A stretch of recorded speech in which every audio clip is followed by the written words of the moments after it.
Our next guest is a Fortean, and we'll find out exactly what that is from him. He is also the editor-in-chief of Pursuit magazine. Welcome, please, John Keel. John, how are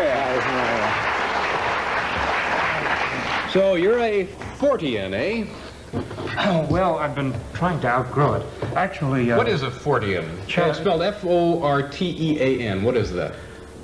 Back in the early part of the century, there was a man named Charles Fort who spent his entire life in the New York Public Library, going through the old scientific journals and old newspapers, and he published a series of books about strange things that turned up in these old journals, like when it would rain frogs in France, or red snow in Switzerland.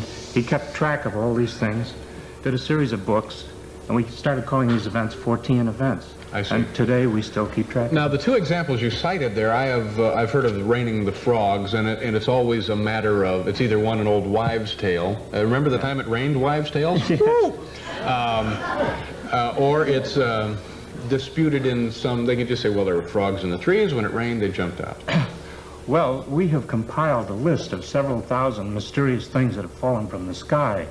They documented things. They include things like stone pillars, cannonballs, all kinds of strange things. In China, it once rained raw meat. No, and no. There's no explanation. When in China did it rain raw meat? Well, quite a while ago. It was in the 19th century. Now, how is it that all the unexplained things took place in the 19th century or before? They're still taking place. Give me a recent unexplained thing, other than Amazing Al. Every January and February, here in the Northeast, we have what we call skyquakes. They get into the papers sometimes. Now, recently, they've been blaming the Concorde for this. But this has been going on. We've been keeping track of this since about 1840. What is a skyquake? It's an explosion in the sky. We have no explanation for it. We've got a lot of pseudo-explanations. Well, how do we know when we hear one or see one? Because it's like when a jet plane passes over at, Mach 2. It's like breaking the sound barrier. It's an explosion that sometimes shatters windows, and so on. And this has been going on in Connecticut, for example. The Indians had legends about this going way back. So this has been going on for a very long time, but every time it happens, the scientists come up with a new far-fetched explanation for it. What is the most common or daily unexplained occurrence? I mean, something that we would all say, yeah, that's that thing. We can't explain it. What? Well, we don't necessarily have daily occurrences, but in recent years, the UFO phenomenon has been very common around the world. Right now, it's going on in Argentina. And while a lot of people think they have an explanation for it, actually, we're just beginning to find out what's really going on with the UFO phenomenon. UFOs are pretty much, I would guess, if we asked the audience, we'd probably find over half of them said, yeah, they have reason to believe there's something going on out there, I think. At least 10% of them have probably seen one themselves. Has anybody here ever seen one of these things? People applaud if you've seen one.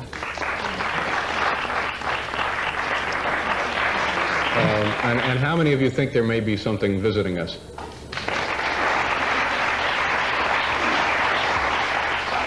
What other things fall into the category of unexplained phenomenon?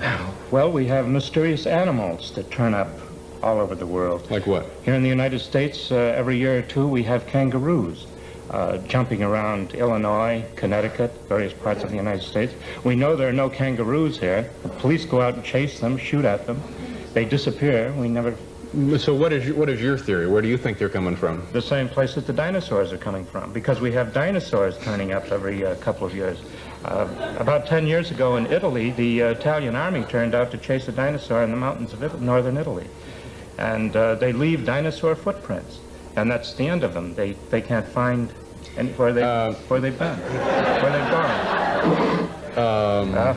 We've got better monsters than that. We've got our sea serpents, which... We have several lakes in the United States that have sea serpents, not just Loch Ness. Where is a serpent in this country? Lake Champlain in New York State. Really? What is up there? Henry Hudson, who was the first to go up there, reported seeing, Henry Hudson and his crew saw a sea serpent in Lake Champlain, and every year somebody sees it up there. And nobody has yet organized an expedition to go up there and really look into it. Well, let's you and me drive up there. All right, we'll go up there next week. We'll take the Italian army with us. We'll get those boys. And have we ever photographed this sea serpent? Well, the one in Loch Ness has been photographed any number of times. Yeah. Movies have been made of it. And the movies have been examined by the RAF and other specialists, and they're obviously some kind of large animal that's living in Loch Ness. Now, this, what do we have here? This is a plaster cast of a Bigfoot print. Now, you've all heard of the abominable snowman in the Himalayas. We have in the United States, we have a creature that's variously called Sasquatch or Bigfoot. And he's found not just in Washington and Oregon, but he's found all over the United States, especially in the Mississippi Valley, and even in New Jersey. We have quite a lot of reports out of New Jersey, and that's where this footprint comes from. This is from Uncle Lou and Bob. That's what it says here. There are two Forteans in New Jersey. Now, this is an authentic footprint. Did you make the cast? No, they did. They're well-known Forteans. Bob is an airlines pilot, and Uncle Lou is a dental surgeon in New Jersey, and they're very active. I don't know why that's funny. It just sounds funny. Dental surgeons make good casts. How big would this guy be based on this foot? He would be about 800 pounds, probably 8 or 9 feet tall. And that's what the witnesses are always describing, incredible as it is. And in, of course, the Himalayas, the abominable snowman.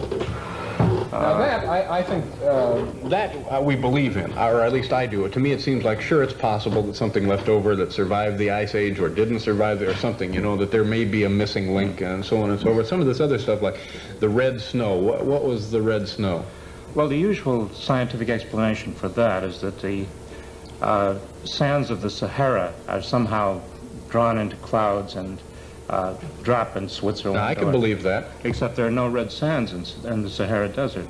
And I've spent part of my life on the Sahara. What if the sand went up and was somehow oxidized and turned red? Isn't that a possibility? They've made various chemical analysis of this kind of snow. We've had black snow, too. Yellow snow, I'm familiar with that. I think we were all waiting for that one, weren't we? Yes. We just don't know what really causes this phenomenon. The sand explanation doesn't work. Is there one in particular that keeps you awake at night, that just gnaws at you?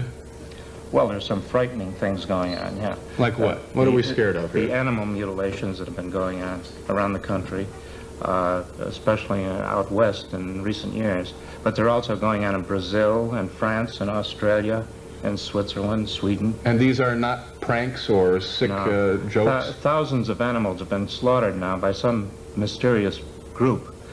They drain all the blood from the animals. And they also perform expert operations on the animals, removing certain organs. And veterinarians who have examined these animals say they can't duplicate the operations. That's amazing. I would also like to know why cab drivers in this city don't speak English, but we'll never figure that one out. We have to pause. Mr. John Keel, accordion, ladies and gentlemen. Edwin Newman will be with us.